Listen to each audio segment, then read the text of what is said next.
What's good, Raider Nation? It's your boy, Mikey Raider, coming to you with less than a lot of enthusiasm. Why? Because I'm not feeling so great. I went live streaming yesterday to watch and react to the game with you guys. I had to turn it off early because I was feeling some sort of way, and today it's just gotten worse.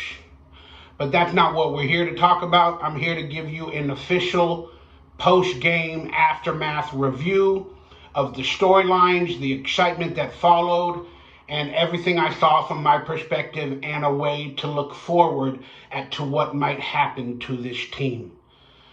Please hit that thumbs up, that like, that subscribe button if you guys appreciate my content, going through the emotions with me on a daily or weekly basis. I appreciate you guys, everybody that supported yesterday and donated, super chatted, become members. I appreciate y'all. We're going to have some membership only content in the next couple weeks, so you're going to want to become a member for that. I am definitely trying to rebrand and trying to make a little bit of a living off of this YouTube thing, which is not going so well, but still. I got a dedicated group of at least 1,000 people that constantly watch me, and I love you all. Let's start with the obvious. We all know what has transpired leading up to this game. And we all knew that when Josh McDaniels was fired, Mark Davis, and really, he sacrificed at least $80 to $100 million to make that decision. And we got to give him all the credit in the world. And he went to the game in his white outfit, decked out, and he got a lot of thank yous and cheers and claps when he walked into the stadium. That was nice to see. I don't forgive him for all the bad mistakes, but one thing this did prove to a lot of us that have been hating on Mark Davis, it proved to us that, you know what, he's listening to the fans and the former Raiders and the legends, and he's trying to win. That's what we thought we lost from him. I still don't think he fully understands the Raider culture, but he's trying to. And this was a great start, so we got to applaud him for that. This, again, watch my video, this is a $100 million decision. With all the firings, the hirings he's going to have to do, all the people that were let go, the players that are going to get paid after the fact. This is easily a $100 million decision. And he has to pay for it. He has to pay for it. So for the first time in the NFL, this game, a storyline was a black CEO in Sandra Douglas Morgan, black general manager, and why can't I think of his name? Forgive me, guys. I'm not feeling so great. Forgive me. And then an interim head coach that was also black. 3 people of authority at the same time for the first time in the NFL, all with those positions of a minority race. And that's nothing to sneeze at. That's something to be proud at. So, kudos to everybody that made that moment happen. Now, Jimmy Garoppolo was benched, and from all accounts, he looked like he's taking it okay. We'll talk about the celebrations and stuff after the game, but let me just quickly give you my thoughts on the entire game. And going into it, the air was, we had fresh breath.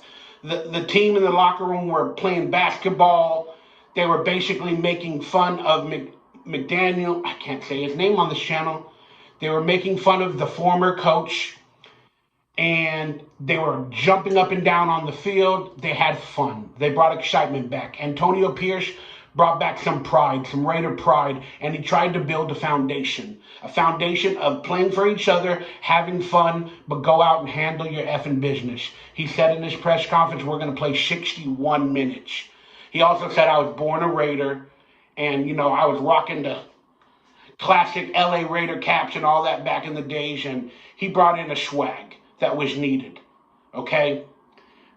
But before the game was announced, there were some major reports that came out. I wasn't aware of them till after.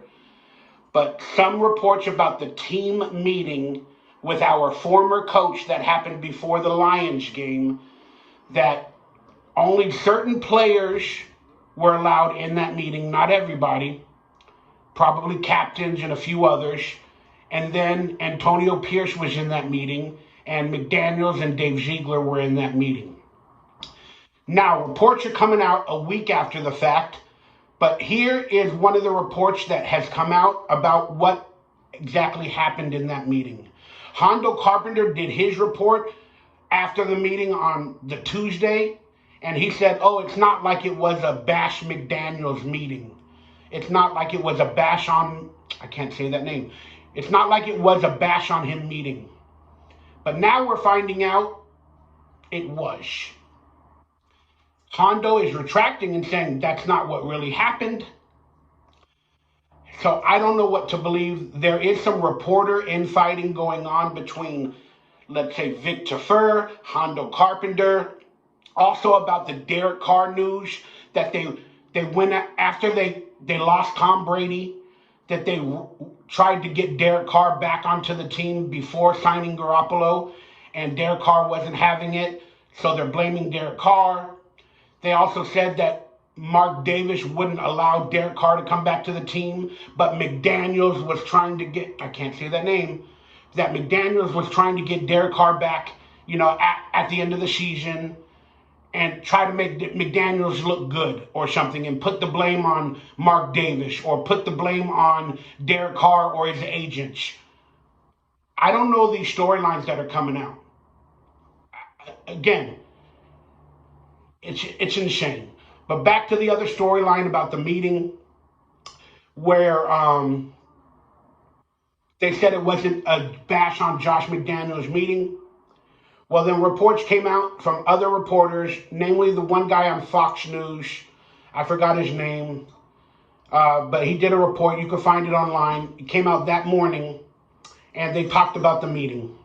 And apparently, Josh McDaniels was being told off by whatever players were in there about the play calling, and they're tired of being blamed for possibly his mistakes, and they're tired of being yelled at, and blah, blah, blah, so on and so forth. Then I can't say his name, then he did not want to speak to them.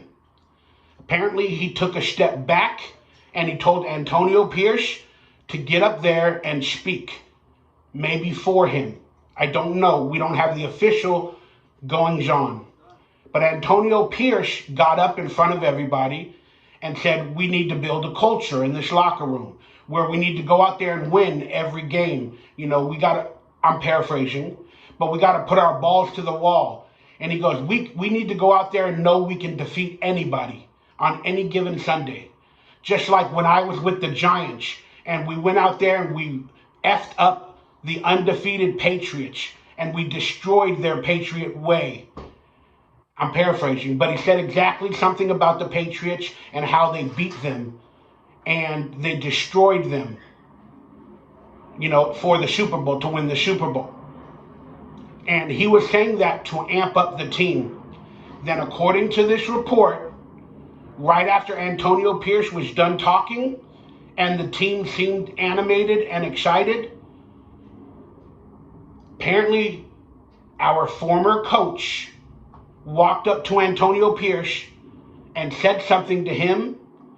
And again, I don't know what was said, but he said it in front of the other players as well. And he said something to the effect of, don't you ever talk or crap about the Patriots and or the Patriot way.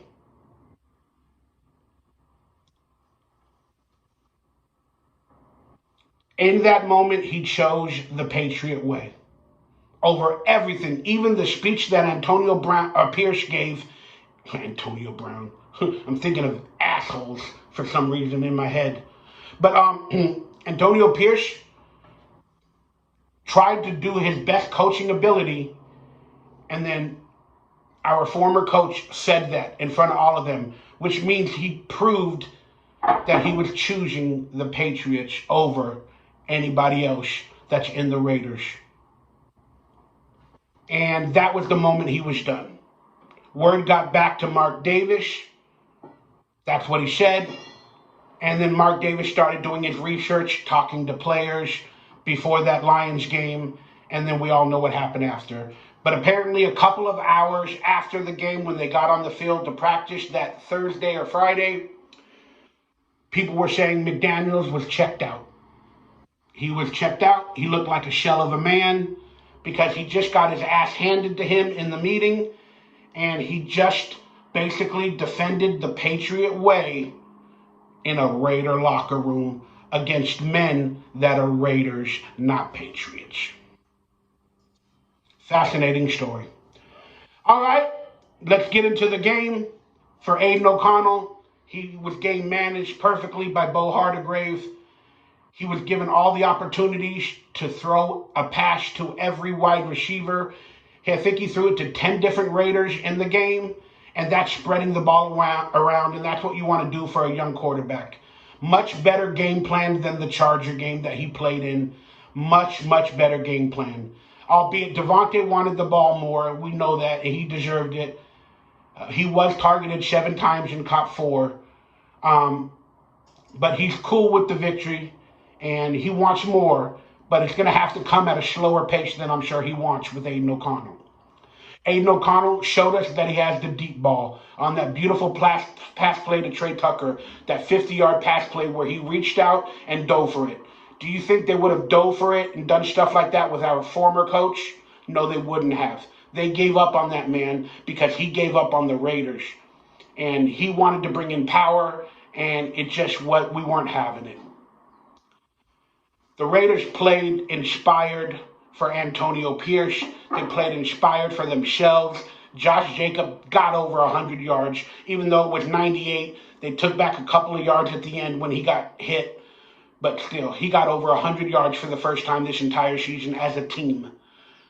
Then on top of that, our offensive line was hitting people. They were hitting people. Colton Miller knocked somebody out of bounds on one of the run plays. Literally, that's how far. It was like the movie The Blind Side, in that scene where they push him out of bounds. That's what happened. They were playing inspired. Even the former Patriots, Jacoby Myers was having a hand in it. Amir Abdullah having a hand in it. And Aiden O'Connell played a great poised game. He wasn't sacked one time.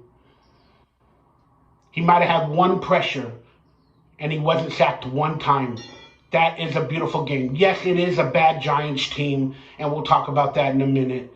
But still, this was the Raider way game. We got our pride back, our excitement, and we got a victory. And we scored over 30 points, and we haven't even scored over 19 points this entire season on offense. We basically doubled our output now that he is gone. That is just 100% proof that this was the right decision by Mark Davis, by the fans, by everybody. It's all the writing is on the wall, and now it's been removed. Now we're finding out the secrets, that what held them back in the locker room, and how people and players responded, which wasn't very well. The Raiders are back. It does not mean we are a Super Bowl winning team. Does not mean we are a playoff team. But our culture after death has been restored. And now we brought in somebody that's speaking Compton, born a Raider, all that good stuff, and we believe it. He has emotions.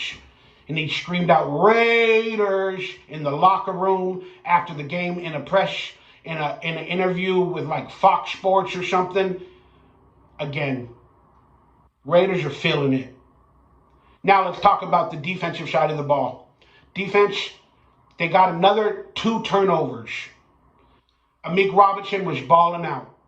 He had a couple of mistakes that I saw during the game, but he kept fighting and he balled out. Yeah, there was that touchdown they gave up late. I believe Trayvon Morgan was in zone, let the wide receiver, Wan'Dale Robinson, go to the corner of the end zone, which you should always know that's where they're going to throw the ball to. But they got a late touchdown to not make it a scoreless game for the Giants. Unfortunately, Daniel Jones left early in the game with a knee injury, just lost it, probably out for the year. But Tommy DeVito came in, didn't fare very well because the Raiders were on their game. The Raiders had, I believe, 8 sacks in the game. Max Crosby had 3. And they did exactly what Antonio Pierce told them to do. Everybody rush the quarterback. Let's meet at the quarterback. Let's have a effing party. And that's what they did. Yes, it was against probably one of the worst teams in the NFL at this moment due to injuries and everything. And I understand that. It's okay. But it doesn't matter how we got the victory. All that matters is our pride has been restored. And it showed against an albeit bad team, and we got the W. But here's where I get mad at the people that say, I want to see them do that against a good team. I want to see them do that against the Chiefs. I want to see them do that against the whoever else we're playing that's really good.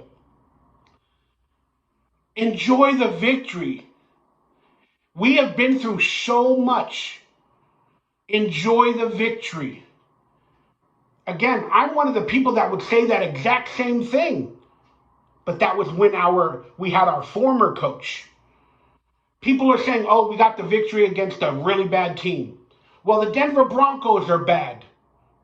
The Green Bay Packers are bad. Remember we got those victories early on and we barely won by like 1 or 2 points against bad teams. We couldn't even score more than 14 points in those games. But we got the victory. And then people like me were like, yeah, it's good. But we could barely even beat a really bad team. We could barely beat them by 2 or 3 points. Now we beat a really bad team and we beat them by 24 points. That is progression. So yes, when we play the Chiefs or these other teams, we're going to struggle. But we got fight in us now. And there's no telling what can happen when you got fight in you. And the team comes together and they play above what you guys call expectations. Or some people say they overachieved when they went to the playoffs with Rich Bisaccia. No, they didn't. Every player's in the NFL for a reason, and they can get the job done. There is no overachieving. They are playing up to their abilities, in my opinion.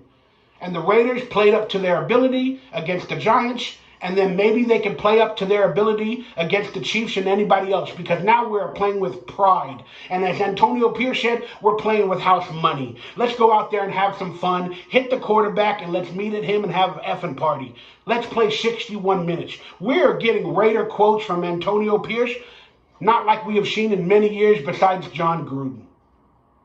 And I like it. We need a motivating head coach, and they're getting the job done. Bo Hardegrave came out, had a beautiful game plan, did everything correctly, and I freaking love it. Raider pride is back.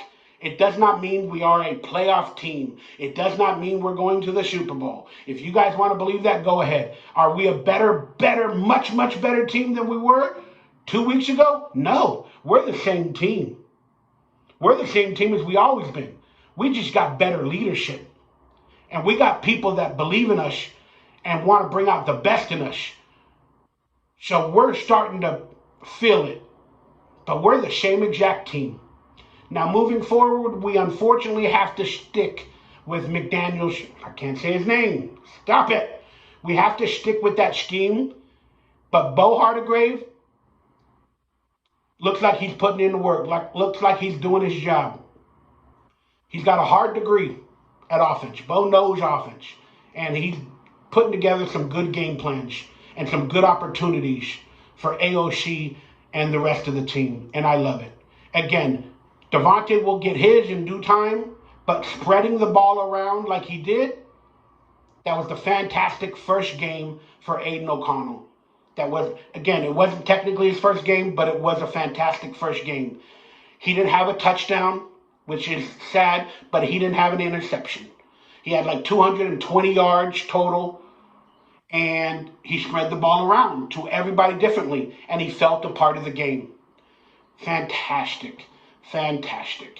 Now, We got the Giants coming up. And a lot of people are calling that an automatic victory because they are not the greatest team. And I'm going to be honest with you guys. Coming off of this win, you would think I would have 1,000% hope for that game. But I know the Jets. They got a defense. They're going to come after AOC. And AOC did not see anything like that with the Chargers. Well, he did see it with the Chargers a little bit, but he didn't see it with the Giants because the offensive line was playing that much better. The Jets, they're going to put in a game plan to really mess with Aiden O'Connell. So the offense is going to have to play much better. But he might struggle a little bit more than he did in the Giants game, but that's okay. Also, the Jets on offense versus our defense, we could probably win that game. But they got a great run game in Breece Hall. And long story short, I'll give you a pregame. I'll give you a preview in a couple of days. But this game, if you think we're automatically going to win, is a trap game for you if you think that. This is going to be a closer game than people think, and it could go any way. We might be favored, according to the reports. But still, this is a scary, close game for many different reasons. Aiden O'Connell is going to be put to the test. Devontae Adams, the other wide receivers, are going to be put to the test against their cornerbacks. And it's going to be closer than people think. But this might be the next get-right game for us, where it's a close game and we win it in the end, in the final 3 minutes, to bring in more Raider pride going into the bye week or whatever team we play after that. Forgive me, I forget. But I'm looking forward to it. The Raider Nation is back. Pride has been restored. The team is feeling functional in the locker room. They're having fun. They're going about their business. They're getting it done. And we need to cherish this moment, and we need to keep living it, because even if they don't win 7 games this year, 9 games, whatever the case may be, we finally got an understanding of a culture, of a fan base, and of a locker room, and how players should be treated. And that has all been sent to Mark Davis like a brick hitting him in the head. And he's sacrificed a ton of money for this. This can only go up in the future. And that's what I'm proud about. Win, lose, or tie, Raider culture, the Raider way till we die. From here on out, it's the mother effing Raider way. You feel me? Stay happy, stay healthy, stay blessed. I hope you guys enjoyed today's game review from my perspective. And stay tuned to this channel for more storylines and stuff like that. Unfortunately, I can't get you guys the videos all the time of the reporters and the news that's coming out. But I can speak it, and then you guys can search it up yourselves online. Because I don't give you no lies. I don't tell you any lies. I'm nothing but the truth when it comes to our Raiders. And you guys that know me know I speak the truth. And I see the future. And I spoke all of this into existence. And I exposed a lot of people in the organization. And people didn't believe me or trust me. But now they do. So I appreciate you guys for thanking me, understanding. And Mikey Raider going to give it to you straight. Just the facts, man. Just the facts. Plus my opinions and my emotions on many occasions.